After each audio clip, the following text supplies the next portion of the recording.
Hello friends, എല്ലാവർക്കും പാർക്കുട്ടി എന്ന YouTube ചാനലിലേക്ക് സ്വാഗതം. ഇന്ന് നമുക്ക് അപ്പുറത്തെ വീട്ടിലെ ചേച്ചി ഒരു ചക്ക തന്നായിരുന്നേ. അവരുടെ പ്ലാവയും ഇട്ടതാ. അപ്പം നമുക്ക് തന്നു. അപ്പം അമ്മച്ചി വസാരമൊക്കെ പറഞ്ഞ് കീറി വെക്കുവാണ്. രാവിലെ വെക്കാൻ ഓർത്തത്. ഓക്കെ, അപ്പം നല്ലപോലെ മുറിച്ചങ്ങ് വെക്കുക. ഓക്കെ, അങ്ങനെ മുറിച്ച് പീസാക്കി ഒരു കൂടിനകത്താക്കി ഫ്രിഡ്ജിലോട്ട് അങ്ങ് അടച്ച് വെക്കാം. അങ്ങനെ മോർണിംഗ് അപ്പം പണി തുടങ്ങി. ചക്കയുടെ തൊലിയൊക്കെ ചെറുതാണ്ട് ചീന്തി ഇട്ടു.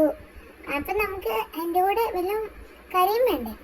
നമ്മൾ ചിക്കൻ മേടിച്ചു. അടുത്താണ് ചിക്കൻ കടയൊക്കെ ഉണ്ട്. അതുകൊണ്ട് നമ്മൾ ചിക്കൻ എടുത്തു. നല്ല വൃത്തിക്ക് കഴുകി എടുക്കാം. നല്ല വൃത്തിക്ക് കഴുകണം. അഴുക്കൊക്കെ ഉണ്ടാകും. അതൊക്കെ കളഞ്ഞ് നല്ലപോലെ വൃത്തിയാക്കി എടുക്കാം. ഇനി നമുക്കൊരു മസാല ഉണ്ടാക്കണം. അതിന് വേണ്ടി ലേശം മഞ്ഞൾപ്പൊടി, മുളക് പൊടി, പിന്നെ എന്നായിരുന്നു ചിക്കൻ പൗഡറാണല്ലോ ഇതിന് മെയിൻ സാധനം. അതും കൂടെ ഇട്ട് കഴിഞ്ഞാൽ തീരുന്നില്ല. ഇനി നമുക്ക് ഇച്ചിരി ഉപ്പും കൂടി ഇടണം. അങ്ങനെ ഉപ്പും ഇട്ടു. ഇനി അത് നമുക്കൊന്ന് മിക്സ് ചെയ്ത് വെക്കാം. ചിക്കൻ എടുത്തൊന്ന് അരിഞ്ഞു വെക്കാവേ. ആ സമയത്ത് എന്ന് പറഞ്ഞുകൊണ്ട് നമ്മളെ ചക്കച്ചോളയൊക്കെ അരിഞ്ഞു വെച്ചു. ഇനി സവാള എന്ന് പറഞ്ഞുകൊണ്ട് സവാളയൊക്കെ അരിഞ്ഞു തോല് കളയുവാൻ എനിക്ക് തെറ്റിപ്പോയതാ. ഇനി അത് അരിഞ്ഞും വെക്കണമല്ലോ, ചുമ്മാ അങ്ങനെ പറ്റത്തില്ലല്ലോ കറി. അങ്ങനെ അരിയെല്ലാം തുടങ്ങി. ഇതൊക്കെയാണ് ആ സവാളയും ഇഞ്ചിയും മറ്റേതും. ഇനി ഒരു പാൻ വെക്കുക. അതല്ലല്ലോ നമ്മൾ കാണിക്കാൻ പോകുന്നത്. വേറൊരു ചട്ടി വെക്കുക. അതിലേക്ക് നമ്മൾ ഇട്ട പൊടിയില്ലേ അതെല്ലാം കൂടി ഇടുക. ഇതൊരു മസാലയാക്കാനാണ് നമുക്ക് ഇളക്കി കൊടുക്കാം. ഇളക്കി നല്ല സമയം എടുക്കും. അതൊന്ന് വറവ് വരണം. അതിനൊരു ഒരു കറക്റ്റ് ഒരു പൊടിയുടെ ഷേപ്പിലൊക്കെ വരണം. ഷേപ്പിലെ കളറിൽ വരണം. അങ്ങനെ ഇളക്കി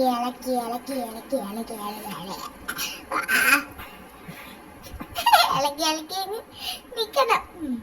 ഞാൻ ഇടയ്ക്ക് ചെയ്യുന്ന എനിക്ക് ചിരി വന്നിട്ടാണ്. ഇനി നമ്മൾ കടുക് പൊട്ടിക്കാതെ ഇച്ചിരി എണ്ണ ഒഴിച്ച് കടുക് പൊട്ടിക്കാം. കടുക് അങ്ങ് ഞെട്ടി പൊട്ടിക്കൊണ്ടിരിക്കുകയാണ് കടുക് പൊട്ടിക്കൊണ്ടിരിക്കട്ടെ. ഇനി അതിലേക്ക് നമ്മൾ വെച്ച ആ സവാളയും ഇഞ്ചിയും ഇത് എന്തോന്നും കറിവേപ്പില, കറിയിലിടുന്ന കറിവേപ്പിലയും കൂടെ ഒന്ന് നമുക്ക് ഇട്ട് കൊടുത്താലോ? ഓക്കെ, ഇടാം. കാണിക്കുകയാണേ. ഓക്കെ, ഇനി ഇടാം. ഇട്ടു. സവാഷ്. അതങ്ങനെ ഇളക്കി കൊടുക്കാവേ. നല്ലവണ്ണം ഇളക്കി കൊടുക്കണം. ഇച്ചിരി ഉപ്പും കൂടി ഇടാം അതിൻ്റെ ഇടയ്ക്ക് കേട്ടോ. 2 സ്പൂൺ ഉപ്പോ 3 സ്പൂൺ ഉപ്പായിരുന്നു. ഓക്കെ, 3.5 സ്പൂൺ ഉപ്പ്, 2.5 സ്പൂൺ ഉപ്പും കണ്ടായിരുന്നു. ഓക്കെ, അങ്ങനെ 3 സ്പൂൺ ഉപ്പൊക്കെ ഇട്ട് ഇങ്ങനെ നമുക്ക് ഇളക്കി കൊടുക്കാവേ. അതൊന്ന് അടച്ച് വെച്ച് ചൂടാവട്ടെ. അതുകൊണ്ട് നമുക്ക് തുറന്നു നോക്കുമ്പോൾ നല്ല വറവ് വരും എന്നാണ് തോന്നണത്. അതിൻ്റെ ഇച്ചിരി വെള്ളമൊക്കെ വന്ന് നല്ല സെറ്റ് ആയിക്കോളും സാധനം. അങ്ങനെ ഇളക്കി കൊടുക്കാവേ. ഇളക്കുന്ന തന്നെ ഇത്ര എനിക്കുന്നൊക്കെ നോക്കുമായിരിക്കും. പക്ഷെ ഇളക്കണ്ട, നമുക്ക് അറിയിക്കാനും പറ്റത്തില്ലല്ലോ. ഇനി നമുക്ക് നമ്മുടെ ചിക്കൻ സാറിനെ അങ്ങോട്ട് ഇട്ട് കൊടുക്കാം. നമ്മൾ എടുത്ത ആ പൊടി ഉണ്ടല്ലോ അതിനകത്തോട്ടിട്ട് നമ്മൾ ഇനി അതിട്ടു. ഇനി നമുക്ക് കോഴിക്കുട്ടനെ നമുക്ക് ഇങ്ങോട്ട് ഞെട്ടി ഇളക്കി എടുക്കാവേ. വീട്ടിലും ഒരു കോഴിക്കുട്ടനുണ്ടല്ലേ? വീട്ടിലും ഒരു കോഴിക്കുട്ടനുണ്ട്.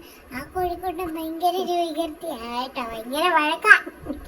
എനിക്ക് അടി വെച്ച് കൊടുക്കാത്തത് ഞാനൊക്കെ കൊടുക്കുകയല്ല.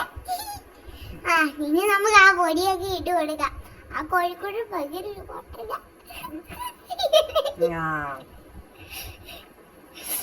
ആ പൊടിയെല്ലാം കൂടി ഒന്ന് ഇളക്കി മിക്സ് ചെയ്തെടുക്കാം. നല്ലപോലെ നല്ല ശക്തി വേണേ. നല്ല ശക്തിക്ക് മസിൽ നല്ല കുത്തി പിടിക്കുന്ന പോലെ ആയിക്കോളാം. ഓ ഓ ഇനി വെള്ളം ഒഴിക്കണോ? ഇച്ചിരി നേരം അടച്ചു വെക്കാവേ, ഒന്ന് വേവട്ടെ. ആ സമയത്ത് നമുക്ക് ഇനി അത് തുറക്കുമ്പോ ഇച്ചിരി വെള്ളം ഒഴിച്ചു കൊടുക്കാം. എത്ര കപ്പാന്നൊന്നും എനിക്കറിയത്തില്ല, പക്ഷെ ഒഴിച്ചു കൊടുത്തിട്ടുണ്ട്. ഞാൻ നമുക്ക് ഇളക്കി ഇളക്കി എടുക്കാം. അതിന് ചാറ് വേണ്ടേ? ചാറില്ലാതെ നമുക്ക് ചിക്കൻ കറി ഉണ്ടോ? ചക്ക ഉള്ളപ്പം ചാറില്ലാതെ എന്നത്തിന് കൊള്ളാം. ചക്ക ഉള്ളപ്പോ ചാറില്ലാതെ എന്നത്തിന് കൊള്ളാം അല്ലേ? എന്നാൽ ചിക്കൻ കറി ഇളക്കി ഇളക്കി ചിക്കൻ കറി സെറ്റായേ. ഇനി ഇച്ചിരി സെറ്റായാലുണ്ട്, അത് അടച്ചു വെക്കാം. അപ്പോഴത്തേക്കും ചക്ക അരിഞ്ഞ് സെറ്റായി നമുക്ക് കറി വെച്ച് വൈച്ചെടുക്കാം. വൈച്ചെന്നായിരുന്നു എനിക്ക് തെറ്റിപ്പോയതാ. ഇപ്പൊ തേങ്ങായും അരപ്പൊക്കെ ഇട്ട് വെച്ചിരിക്കുക. അരപ്പൊക്കെ നമ്മള് മിക്സിയിൽ ചടാന്നടിച്ചെടുത്തിട്ട് ഇട്ടു. കുറച്ച് വെള്ളം ഒഴിച്ചങ്ങ് അപ്പൊ ഒരടുപ്പിൽ ചിക്കനും അടച്ചങ്ങ് വെച്ച് വേവിച്ചെടുക്കാവേ. അപ്പൊ കുക്കറിന്ന് വിസിലടിക്കും. ഓക്കെ, ചിക്കൻ കറിയൊക്കെ സെറ്റായെന്നാ തോന്നുന്നത്. നല്ല നല്ല നല്ല മണമാണ്, നല്ല ടേസ്റ്റും ഉണ്ട്. ഞാൻ ടേസ്റ്റ് നോക്കിയില്ല, ഞാൻ ഊഹിച്ചതാണ്. അങ്ങനെ നമുക്ക് ഇളക്കി ചിക്കൻ കറി സെറ്റ് സെറ്റ് മസാ അങ്ങനെ ചിക്കൻ കറി സെറ്റായി. ഇനി നമുക്ക് അഞ്ഞും മിന്നും കൂടെ അടച്ചു വെക്കണമായിരുന്നു, എനിക്ക് തെറ്റിപ്പോയതാ. ഇങ്ങനെ അമ്മച്ചി അവിടെയൊക്കെ ഒന്ന് വൃത്തിയാക്കിയിട്ടുണ്ട്. മാലങ്കോലമൊക്കെ ഇട്ടോട്ട് പോകാൻ പറ്റുമോ? രാത്രിയും കയറണ്ടല്ലേ അടുക്കളയില്. ഓക്കെ, അങ്ങനെ ചക്കയും സെറ്റായി. ഇനി ഇത്തിരി ചിക്കൻ കറിയൊക്കെ ആകാൻ വേണമെങ്കിൽ ആദ്യം ഒന്ന് ചക്ക ഇട്ടോട്ടെ. ചക്ക ഇട്ടിട്ട് വിട്ടിട്ട് താഴെ ചാടുന്നില്ല, ഇങ്ങനെ പിടിച്ചിരിക്കുക. ഒട്ടി പിടിച്ചിരിക്കുകയാണേ. അങ്ങനെയാണല്ലോ കയ്യിലും ഒട്ടി പിടിക്കും. ഇനി ഇച്ചിരി ചിക്കൻ കറി എടുത്ത് ഗ്യാസിന്റെ വെള്ളോടാ വെച്ചത്, സോറി. ചിക്കൻ കറി അങ്ങ് ഒഴിച്ച് കൊടുക്കാടാ മോനെ. നല്ല കളറല്ലേ, നല്ല ടേസ്റ്റാ, നല്ല രുചിയാ. അങ്ങനെ ചക്കയും ചിക്കൻ കറി ഒക്കെ വിളമ്പി വെച്ചു. ഇത് നമ്മൾ കഴിക്കാൻ പോവാണ്. ഇനി കഴിക്കാം, കഴിക്കാതെ അമ്മച്ചേരി കഴിക്കുന്നു. ഇത് ഞാനും കഴിക്കാൻ പോവാ. ഞാനും കഴിക്കാൻ പോവാം. എന്നാ ശരി, ഇന്നത്തെ വീഡിയോ ഇത്രയേ ഉള്ളൂ. എന്നാ ബൈ ബൈ. ഇഷ്ടപ്പെട്ടെങ്കിൽ ലൈക്ക് ചെയ്യാം. ശരി, സബ്സ്ക്രൈബ് ചെയ്യണേ.